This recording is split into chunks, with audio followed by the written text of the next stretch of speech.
Olá, eu sou o Sérgio Silva, da Gestão RH Seguros, e esse é o Benefícios em Pauta.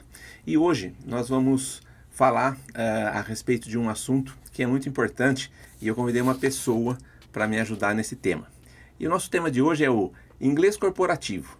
É um benefício ou é uma necessidade? E para isso eu convidei a Grazi Avancini, que ela é fundadora da Ikigai Idiomas e trabalha com inglês corporativo há mais de 15 anos.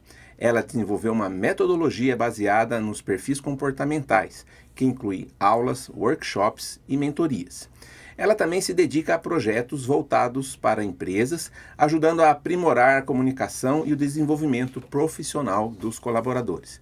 Grazi, seja bem-vinda. Obrigado. Obrigada por estar pelo aqui. convite. Obrigado você por ter aceito.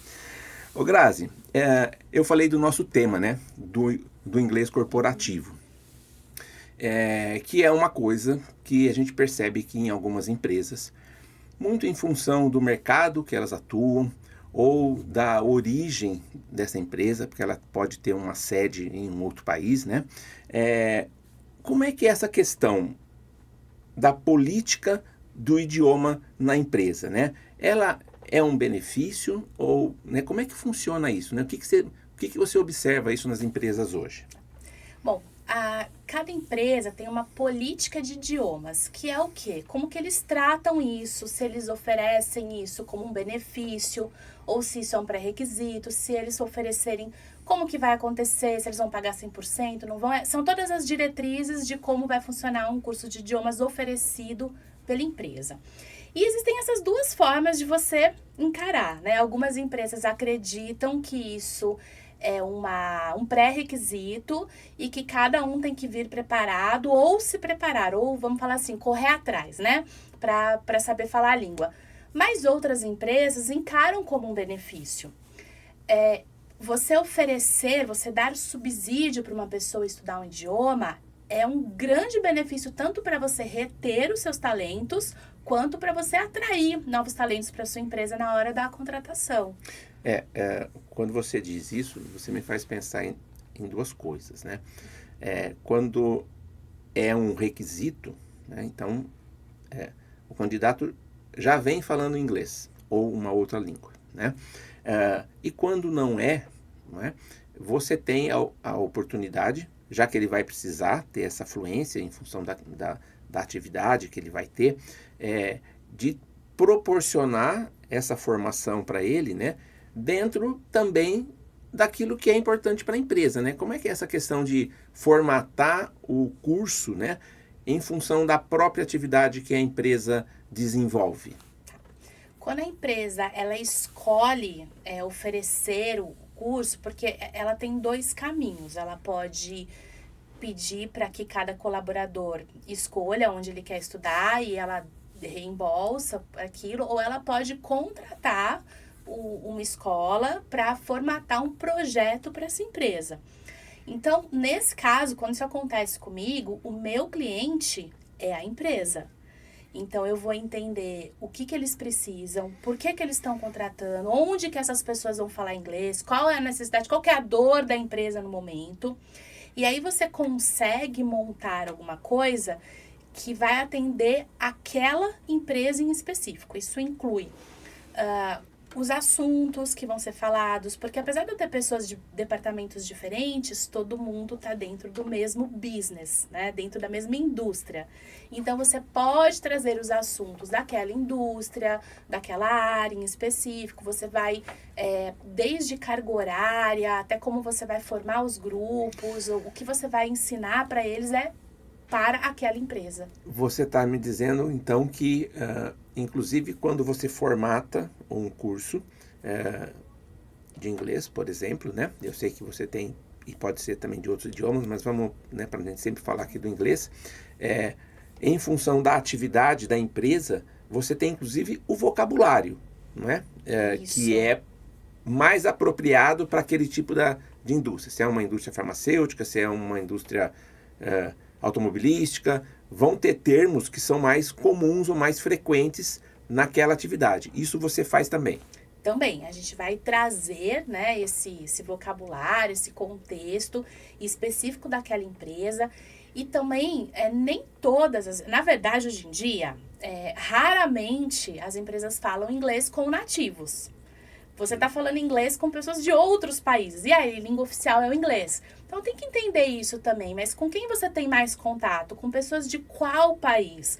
Porque isso também altera a forma, né? Como a gente vai ensinar ou o que a gente vai trazer.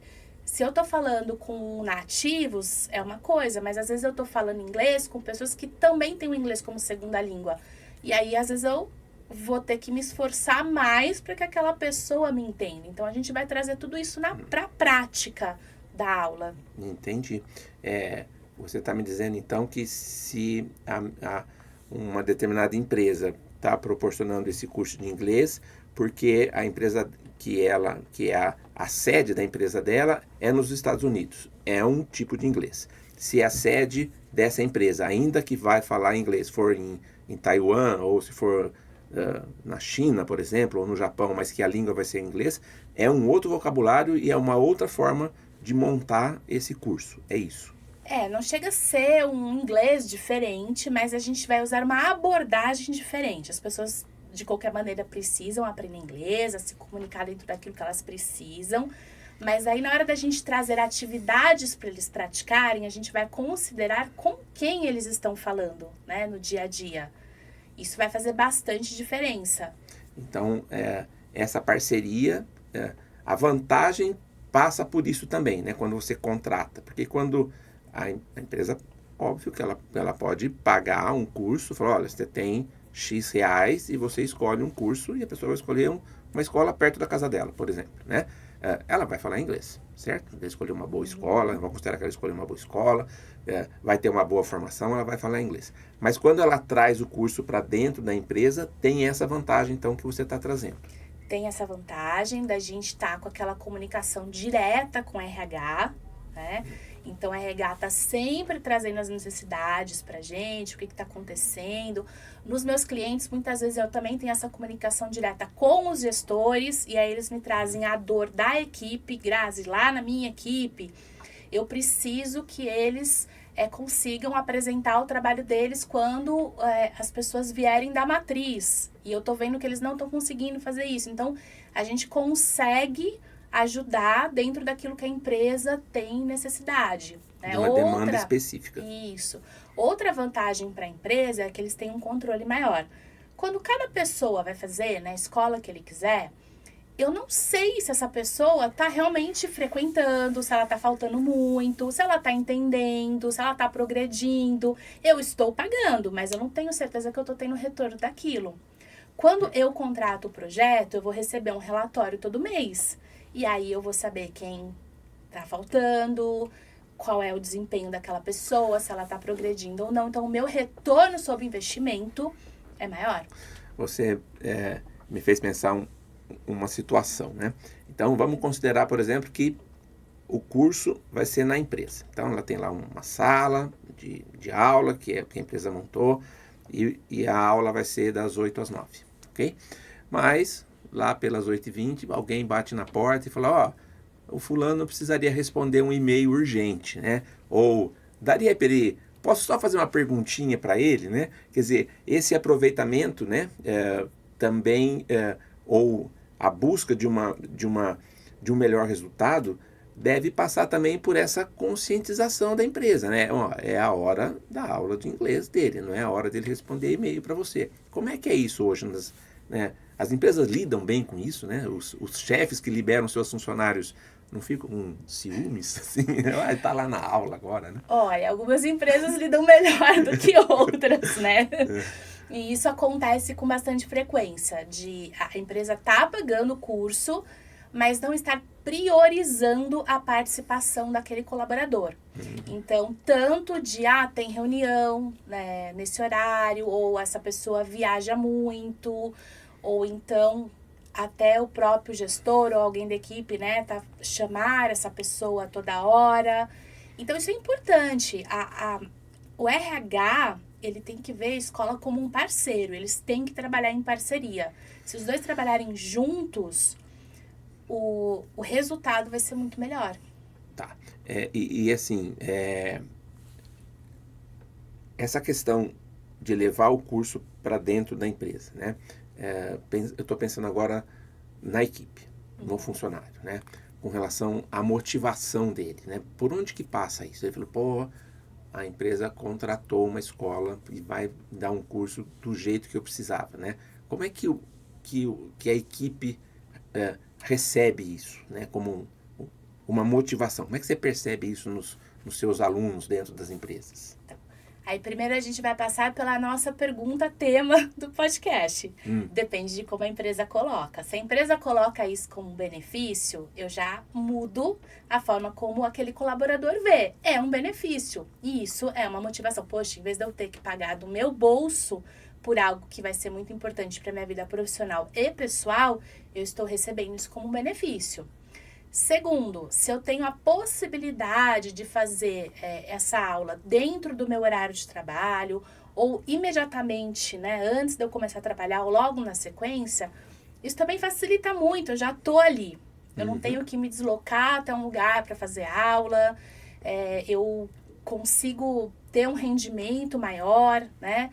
Então, isso também passa pela motivação de cada colaborador. Entendi. E essas turmas têm uma quantidade de alunos, pode ser só para o executivo. Olha, eu preciso só que o meu diretor de, comercial, que precisa de uma atuação fora do Brasil, que tenha. Como é que é essas coisas para você? Tá. Como que eu trabalho aí o projeto, tá? A gente primeiro vou entender essa necessidade. Então, normalmente, pessoas que têm uma necessidade mais específica ou um horário muito mais complicado, como às vezes um diretor, um gerente, as empresas têm preferência que eles façam essa aula individualmente, porque a gente ajusta muito melhor o horário, remarcar, cancelar e o conteúdo, né? E trabalhar. Então, hoje nós temos alunos individuais que às vezes chegam na aula, sim, preciso responder um e-mail. Preciso me preparar para uma reunião que eu vou entrar logo após a nossa aula. E ele traz o material dele e a gente vai ajudando aquela pessoa de acordo com a necessidade dele. Tá? Então, essa é uma forma de trabalhar. Os grupos, eu trabalho com grupos somente de 4 a 6 pessoas, não mais do que isso. Tem que ser nivelado, tem que ser todo mundo dentro do mesmo nível, né? E eu faço um acompanhamento com mentoria. Então, eles não fazem só aula. Porque a aula, o inglês, é uma habilidade técnica. A mentoria, a gente trabalha uma habilidade comportamental. E aí, você garante que a pessoa, ela tenha o desempenho que ela precisa ter, que ela tenha o crescimento que ela precisa e que a gente trabalha essa motivação de forma individual. Tá.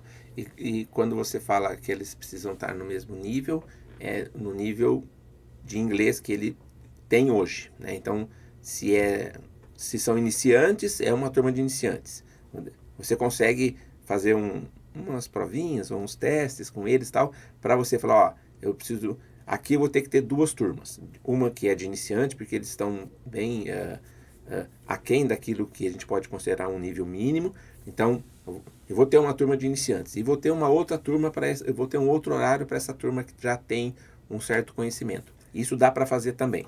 Isso, existe uma classificação internacional de níveis, que é um guia de nível, então são 6 níveis, eles chamam de A1, A2, B1, B2, C1 e C2, que essa é uma classificação internacional.